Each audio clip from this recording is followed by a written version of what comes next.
लोकसभा चुनाव के बाद स्पीकर पद के लिए रेस तेज हो गई है। पहले ये दावा किया जा रहा था कि मंत्रिमंडल का बंटवारा बीजेपी के लिए मुश्किलें पैदा करने वाला होगा, लेकिन मंत्रिमंडल का गठन बिना किसी विवाद के शांति से निपट गया। लेकिन अब स्पीकर पद की रेस राजनीतिक गर्मी बढ़ा रही है।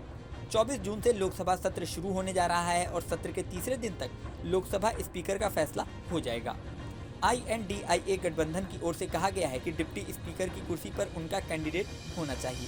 साथ ही ये भी कहा गया है कि अगर डिप्टी स्पीकर का पद उन्हें नहीं दिया गया तो वो स्पीकर पद के लिए अपना कैंडिडेट उतारेंगे।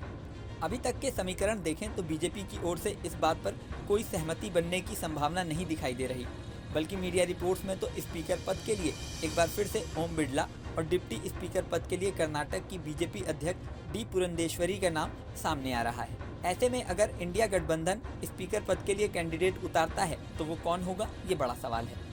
यहाँ पर ये बात भी गौरतलब है कि कांग्रेस के पास अकेले 100 सीटें हैं, जबकि सहयोगियों की संख्या मिलाकर 234। ऐसे में ये भी संभावना है कि अगर INDIA गठबंधन से कैंडिडेट घोषित होता है तो कांग्रेस खुद की पार्टी का कोई कैंडिडेट घोषित करने की बजाय अपनी प्रमुख सहयोगियों सपा या TMC से किसी चेहरे को कैंडिडेट बना दे। इससे गठबंधन और मजबूत होगा। वहीं दूसरी ओर NDA के समीकरण को देखें तो स्पीकर पद के लिए JDU और TDP रेस में माने जा रहे थे, लेकिन अब JDU नेता KC त्यागी ने कहा है कि उनकी पार्टी और TDP भाजपा के नेतृत्व वाले राष्ट्रीय जनतांत्रिक गठबंधन का हिस्सा हैं और लोकसभा अध्यक्ष पद के लिए भाजपा की ओर से नामित उम्मीदवार का समर्थन करेंगे। त्यागी ने कहा कि JDU और TDP मजबूती से ND में हैं। साथ ही उन्होंने कहा कि हम बीजेपी के द्वारा नामित व्यक्ति का समर्थन करेंगे। हालांकि दूसरी तरफ TDP के राष्ट्रीय प्रवक्ता पट्टाभिराम कोमोरेड्डी ने कहा है कि सर्वसम्मति वाले उम्मीदवार को ही स्पीकर पद मिलेगा।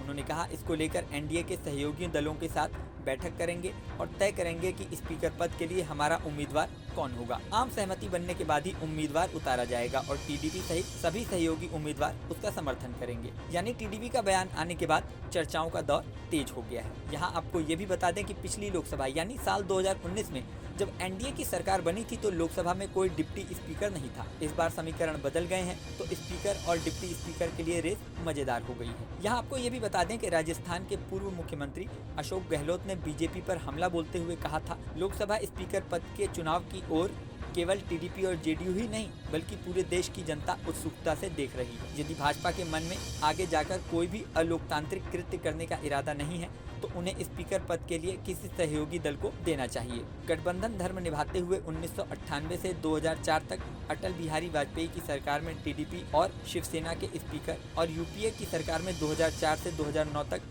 CPIM के स्पीकर रहे और अच्छे से लोकसभा का प्रबंधन हुआ। अशोक गहलोत के बयान से साफ है कि इस बार कांग्रेस बीजेपी पर पूरा दबाव बनाने की कोशिश में है, लेकिन JDU के समर्थन के बाद संख्या बल तो बीजेपी के साथ है। फाइनली क्या होगा ये तो 24 जून के बाद ही साफ होगा। इस वीडियो में फिलहाल इतना ही। बने रहें न्यूज़ नेशन के डिजिटल प्लेटफॉर्म पर।